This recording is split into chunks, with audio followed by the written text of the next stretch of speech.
चलिए मित्रों, एक कदम सफलता की ओर। अपना हो गया था हमीर, हमीर के बाद लाखा और लाखा के बाद में मोकल, मोकल के बाद में है क्या नाम से है जो कुंभा। कुंभा को अंतिम समय में उन्माद का रोग हो गया था और मामा कुंड के पास में उसके पुत्र उदा ने कटार मारकर उसकी हत्या कर दी थी। यहाँ तक अपना काम कंप्लीट हो गया था। उदा भी फिर बाद में मांडू गया और बिजली गिरने से उसकी भी मृत्यु हो गई। तो अगला जो हमारा शासक आता है वो शासक आता है रायमल। क्योंकि उदा को तो शासक बना ही नहीं सकते थे, उदा को तो निकाल दिया था, पितरता था। तो उदा की कोई ज्यादा विशेष बात नहीं है। 1473 से लेके और 1509 तक इसका शासनकाल रहा है। दो चार बातें हैं इसकी जो आप देख लो। सबसे पहले इसने 3 जलाशयों का निर्माण करवाया। जलाशयों का निर्माण। दूसरी बात, इसने खेती को प्रोत्साहन दिया। खेती को प्रोत्साहन दिया। तीसरी इसकी जो महत्वपूर्ण बात है वह है एकलिंग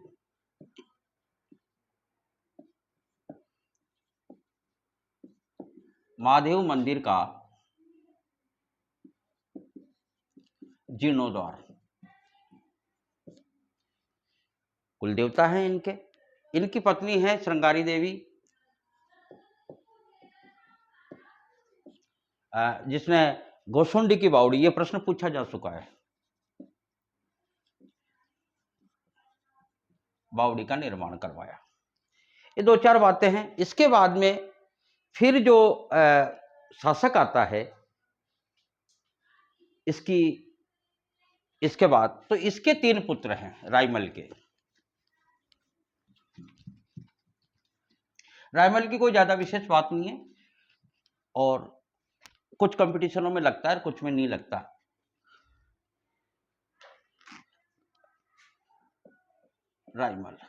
रायमल के 3 पुत्र हैं जगमाल,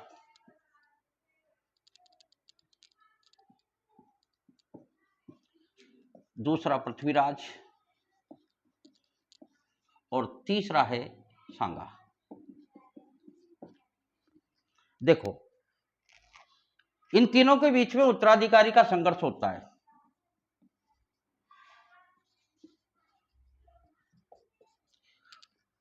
गद्दी को लेके और संघर्ष होता है।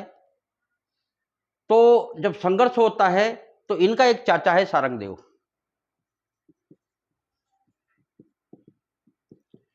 वो इनको एक ज्योतिषी के पास लेके जाता है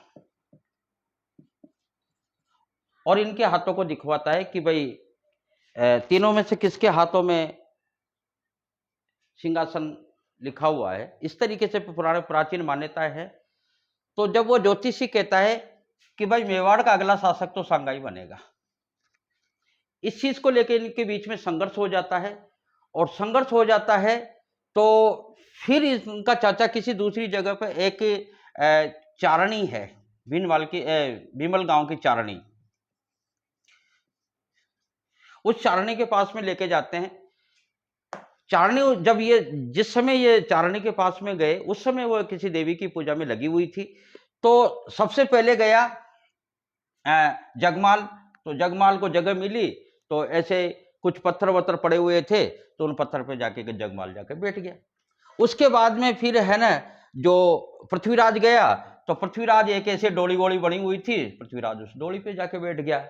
सबसे लास्ट में गया सांगा। चाचा के साथ में गए थे, सबसे लास्ट में गया सांगा। सांगा जब गया तो सांगा ने इधर उधर देखा कि डोली पे ये बैठा हुआ है, पत्थर पे ये बैठा हुआ है। तो उसने क्या है कि एक बाघ की खाल पड़ी हुई थी, उस बाघ की खाल को झटकार के और उस बाघ की खाल को बिछा के सांगा बैठ गया। इतने में पूजा करके आई चारणी। चारणी ने पूछा भाई कैसे आए। चाचा सारंग देव ने कहा कि भाई इस तरह की समस्या है मेवाड़ की गद्दी को लेके, तो अगला मेवाड़ का शासक कौन बनेगा। तो इस बात को लेके चारणी ने कहा कि भाई बाघ की खाल पे कौन बैठा है। तो सारंग देव ने कहा बाघ की खाल पे तो सांगा बैठा हुआ है। कि मेवाड़ का अगला शासक सांगा ही होगा। इसी बात को लेकर वहीं वो उनके बीच में युद्ध हो गया, लड़ाई झगड़ा हो गया। उसने चारनी ने कहा कि भाई देखो, आपने मेरे से पूछा, मैंने आपको बता दिया, ये आपकी समस्या है, आपको क्या करना है क्या नहीं करना है। तो कहने का मतलब एक आंख तो सांगा की वहीं चली गई उस झगड़े में। तो इसको लेके विवाद तो हो ही गया और सांगा वहां से, कहने का मतलब अपना बचाव करके और भाग जाता है। यानी कि मेवाड़ की गद्दी पर अगला जो शासक रहेगा वह है आज सांगा।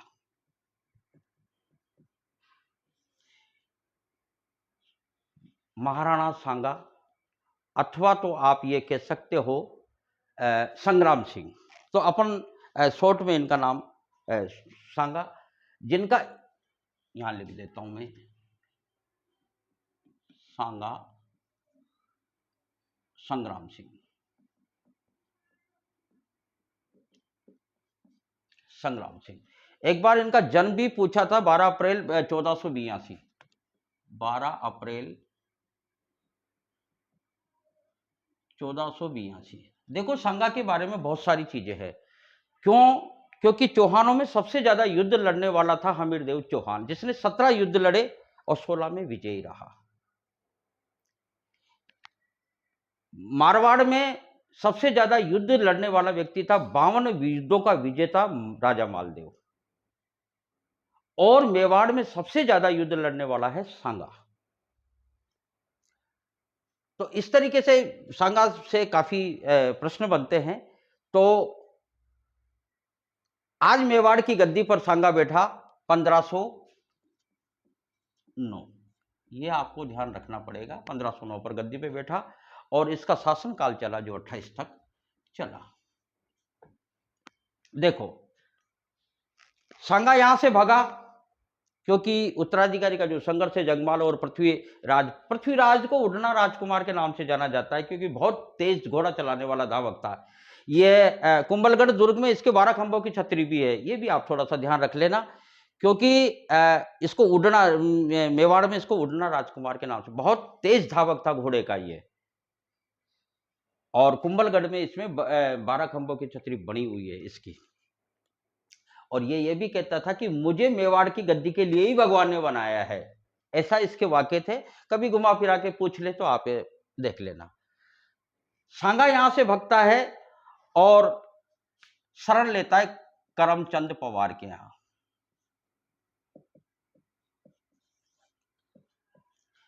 बाद में जब ये गद्दी पर बैठता है तो उस समय करमचंद पवार को मेवाड़ की जागीर भी देता है, नाम भी देता है, रावत देता है और बंबई गांव की इसकी जागीर, इसकी पुत्री से शादी भी करता है। ये 2-3-4 बातें हैं।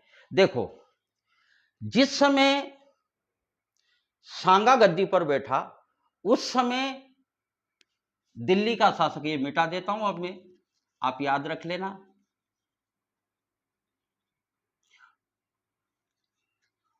उस समय दिल्ली का शासक था सिकंदर।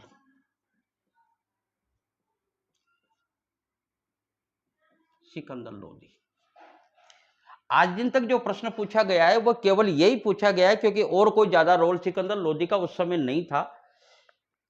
सांगा जब मेवाड़ की गद्दी पर बैठा तो दिल्ली के सिंहासन पर कौन था? तो ये सिकंदर लोदी है। सिकंदर लोदी का राजस्थान से कुछ संबंध है, जैसे मान लो हमारे गुरु जम्मो जी है, जम्मो जी, इनके कहने पर सिकंदर लोदी ने गो हत्या बंद करवाई थी। गो हत्या बंद करवाई थी। एक है हमारे गुरु क्या नाम है, जसनाथ जी, इनको 500 बीघा जमीन इन्होंने दी थी। कबीर भी सिकंदर के समकालीन है, संत कबीर भी ये कभी कभार समकालीनता से या ऐसे, इससे और कोई प्रश्न बनता नहीं है वैसे तो, क्योंकि बस एक ही प्रश्न बनता है कि सांगा के समय दिल्ली का सिंहासन पर कौन था, तो दिल्ली के सिकंदर पर सिकंदर था। उसके बाद में जब राज्याभिषेक इसका हुआ, सांगा का जब राज्याभिषेक हुआ तो उस समय, उसके बाद में फिर शासक बन जाता है इब्राहिम लोदी, यानी कि लोदी वंश का अंतिम शासक। इब्राहिम लोदी। अब देखो, सांगा अपने जीवन में 5 युद्ध करता है। कौन कौन से? देखो, सबसे पहला खातोली, दूसरा बांडी, तीसरा गागरोन, चौथा बयाना और पांचवा खानवा। ये युद्ध आपको याद करने पड़ेंगे, कैसे भी याद कर लो आप, ऐसी कोई ज्यादा समस्या तो नहीं है। खातोली, बांडी, गागरोन, बयाना और खानवा, समस्या कुछ भी नहीं है। 17, 18, 19 और ये दोनों तो 27 में होंगे ही सही। 17, 18, 19 क्रम से याद कर लेना। 17, 18, 18, 19 और 19, और आपको ऐसे भी याद नहीं थे 17, 18, 19 याद कर लेना। बाकी तो फिर 27 को ये 27 में 1527 में ये होगा ही सही, खानवा का युद्ध। अब देखो, आप सांगा अटैक कौन करेगा? अटैक करेगा इब्राहिम लोदी। यहां से इब्राहिम लोदी चलता है और आता है कहां पे? खातोली। वर्तमान में, पहले खातोली पुरानी किताबों में बूंदी बताती थी, पुरानी जो किताबें हैं, वर्तमान में कोटा में लगता है, तो खातोली वर्तमान कोटा में ही माना जाएगा। तो देखो, सांगा के बारे में बहुत सारी चीजें हैं। सांगा ने खानवा युद्ध और अन्य इसकी इतनी प्रशंसा थी कि देखो, सांगा के 80 गांव थे। अब 80 गांव होने की वजह से टोड ने इसने सैनिकों का भग्नावेश कहा, सैनिकों का भग्नावेश, यानी कि अब इसमें कुछ बचा ही नहीं, एक तरीके से ये बात कही थी टोड ने। और इसने, सांगा ने, इसको हिंदू पथ भी कहा जाता है, हिंदू पथ, यानी कि समस्त राजाओं का इसने संचालन किया था, मोटिवेशन किया था, और सभी राजाओं ने इसका हिंदू पति, हिंदू पथ खानवा युद्ध में प्रतिनिधित्व किया था। तो इसको हिंदू पथ और हिंदू पति के नाम से जाना जाता है। टोड ने इसको सैनिकों का भग्नावेश कहा है। तो इस तरीके से कहने का मतलब यह है कि अब देखो, इब्राहिम लोदी और सांगा के बीच में जो जो युद्ध होते हैं, उन युद्धों के बारे में अपन चर्चा करेंगे। ये चीजें आप ध्यान रख लेना।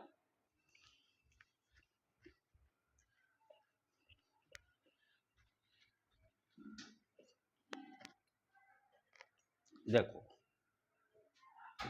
अपन इसको थोड़ा सा, सांगा थोड़ा बड़ा है, तो इस वजह से अपन थोड़ा सा इसको किस्तों में पढ़ेंगे, तो दो तीन टॉपिकों में अपन इसको कंप्लीट करा देंगे, ऐसी कोई बात नहीं है। क्योंकि सांगा खानवा लड़ेगा तो खानवा में भी एक पूरा वीडियो तो खानवा के लिए चाहिए। देखो, यहां है सांगा और यहां है इब्राहिम लोदी। इब्राहिम लोदी, सिकंदर के बाद में इब्राहिम लोदी आ जाएगा। सल्तनत शासन कालीन जो राजाओं का नाम है उनको कहा जाएगा सुल्तान, यानी कि इब्राहिम लोदी सल्तनत कालीन है, तो उस समय के जो शासक यहां दिल्ली के सिंहासन पर बैठेंगे उनको कहा जाएगा सुल्तान। फिर इसके बाद में बाबर आएगा, तो बाबर की जो उपाधि लगेगी वो बादशाह की उपाधि लगेगी। बाबर की 2-3 उपाधियां लगेगी, वो पर फिर जब बाबर को लाएंगे तो देख लेंगे, अभी बाबर से अपना कोई लेना देना नहीं है। यहां संग्राम सिंह बैठा हुआ है, यानी कि सांगा बैठा हुआ है। अब देखो, अटैक कौन करेगा? अटैक करेगा इब्राहिम लोदी। इब्राहिम लोदी आता है खातोली। अपन ने यहां लिख दी थी पहले पूरी सीरीज, वही खातोली। खातोली के बाद में बांडी, बांडी के बाद में गागरोन, गागरोन के बाद में बयाना और बयाना के बाद में खानवा। ये सीरीज आपको याद रखनी है। देखो सांगा इधर से चलता है और सांगा और इब्राहिम लोदी के बीच में खातोली का युद्ध होता है 1517-18। ठीक है, इसमें इब्राहिम लोदी को सांगा हरा देता है, लेकिन इसमें नुकसान सांगा का बहुत ज्यादा होता है, क्योंकि सांगा के 80 गांव ऑलरेडी थे और इसमें एक हाथ और सांगा का एक पैर चला जाता है। लेकिन खुशी इस बात की थी कि सांगा ने, यानी कि मेवाड़ के किसी शासक ने दिल्ली के सुल्तान को हरा दिया। अब दिल्ली के सुल्तान को हरा दिया, इब्राहिम लोदी जैसे को हरा दिया, तो इब्राहिम लोदी तो यार दिल्ली का शासक है, तो उसको कैसे मतलब वो चीज हजम होगी उसको, तो यानी कि वो दोबारा अटैक करता है, और दोबारा अटैक करता है और युद्ध होता है बांडी में। वही संग्राम सिंह की सेनाएं बांडी में, वही 1518 युद्ध होता है, ये धौलपुर के आसपास पड़ता है, और इस युद्ध में भी सांगा की जीत होती है और इब्राहिम लोदी इतनी खतरनाक, अब तो साहब सांगा की जगह जगह चर्चे हो गए। सांगा का यहां आमेर का पृथ्वीराज भी इसके अधीन ही था उस समय। तो इस तरीके से सांगा का बहुत बड़े क्षेत्र पर मतलब कहने का मतलब अधिकार था। सांगा का उस समय यहां बयाना दुर्ग पर भी सांगा का ही अधिकार था। अब देखो तीसरा जो महत्वपूर्ण युद्ध होता है वो क्या होता है कि यहां का जो शासक है मालवा का, वो था महमूद खिलजी सेकंड। ये ध्यान रखना आप, फर्स्ट और सेकंड का ध्यान रखना आप, महमूद खिलजी सेकंड। अब देखो ये जो सांगा के और महमूद खिलजी सेकंड के बीच में जो युद्ध होता है वो गागरोन दुर्ग को लेके होता है। गागरोन दुर्ग, इस दुर्ग को लेके और मोहम्मद खिलजी और सांगा के बीच में युद्ध होता है। इस युद्ध में भी सांगा विजयी होता है। अब तो सांगा की चारों तरफ से यूं मान लो प्रसिद्धि के चर्चे होने लगे।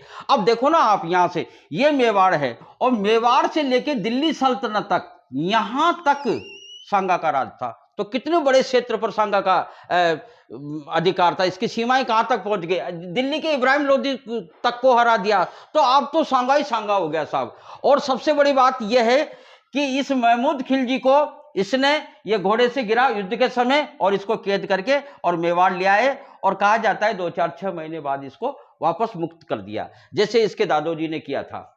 कुंभा ने भी ऐसे ही किया कि उसको महमूद खिलजी फर्स्ट को कैद करके वापस छोड़ दिया और उसका राज्य वापस उसको दे दिया। ठीक इसी तरीके से सांगा, अब तो सांगा की प्रसिद्धि इतनी फैल गई कि देखो भाई इतना जीत भी गया, दिल्ली सल्तनत तक उसका अधिकार हो गया है। और ये मान के चलो कि अब तो वो जीतते किसी राजा किसी को जीत भी लेता है तो छोड़ भी देता है, मुक्त कर देता है। यानी कि सांगा की प्रशंसा इतनी फैल गई कि जगह जगह मतलब पूरे एक बहुत बड़े क्षेत्र तक सांगा की। अब सांगा को क्या करना था, अब सांगा को यह करना था कि दिल्ली की गद्दी पर अधिकार करना था। तो अब अपन लाएंगे किसको, बाबर को। तो बाबर को जब लाएंगे तो बाबर के कितने युद्ध होंगे, सांगा के ये 5 प्रमुख युद्ध हैं। 4 में वही जीतता है, खातौली में वही जीतता है। खातौली किसके साथ हुआ, देखो खातौली और बांडी इब्राहिम लोदी के साथ, ये आपको ध्यान रखना है। गागरोन का जो युद्ध होता है वो गागरोन दुर्ग को लेके होता है, वो सांगा और महमूद खिलजी मालवा का जो शासक है उसके बीच में होता है। मालवा का शासक महमूद खिलजी सेकंड। बयाना का होता है, वो बयाना का भी इसके और महाराणा सांगा के, और अब इसका हमारा कब्जा हो जाता है इसके। यानी कि चारों युद्ध लड़े और चारों के चारों में कहने का मतलब सांगा जीतता है। अब इधर से जो फरगना का जो शासक है बाबर, उसको बाबर को अपन कल लाएंगे और कल उस खानवा के युद्ध में चलते हैं। फिर किसी क्या व्यवस्था होती है उसकी बाबर की, और बाबर को किस तरीके से आता है, किस तरीके से भारत पर अटैक करता है, वो इंडियन हिस्ट्री से जुड़ा हुआ है। तो क्या है, हमारी राजस्थान की हिस्ट्री इंडियन हिस्ट्री से जुड़ी हुई है बेटा। तो आरएस के बच्चे भी अभी जुड़े हुए हैं, और मैं प्रयास भी कर रहा हूं कि हमारी जो भारत के राजस्थान के जो जीके चल रहा है उसको हम थोड़ा सा उसके साथ जोड़ते हुए, इंडियन के साथ जोड़ते हुए चले, ताकि ताकि जो भी बच्चा कंपटीशन में बैठ रहे हैं अभी, उनको कोई प्रॉब्लम नहीं आए। और कोई प्रॉब्लम हो तो आप कमेंट्स करके मुझे ज़रूर बताएँ, कैसा चल रहा है, कैसा नहीं चल रहा। मैंने आपसे बहुत सारे दिन हो गए कि सब्सक्राइब करो या करो। आप जो भी जिस तरीके से बच्चे पढ़ रहे हैं मुझे ध्यान है, और बढ़िया अच्छा मेरा चल रहा है। और आपको किसी भी प्रकार की प्रॉब्लम हो तो कमेंट्स करके मुझे ज़रूर सूचित करें।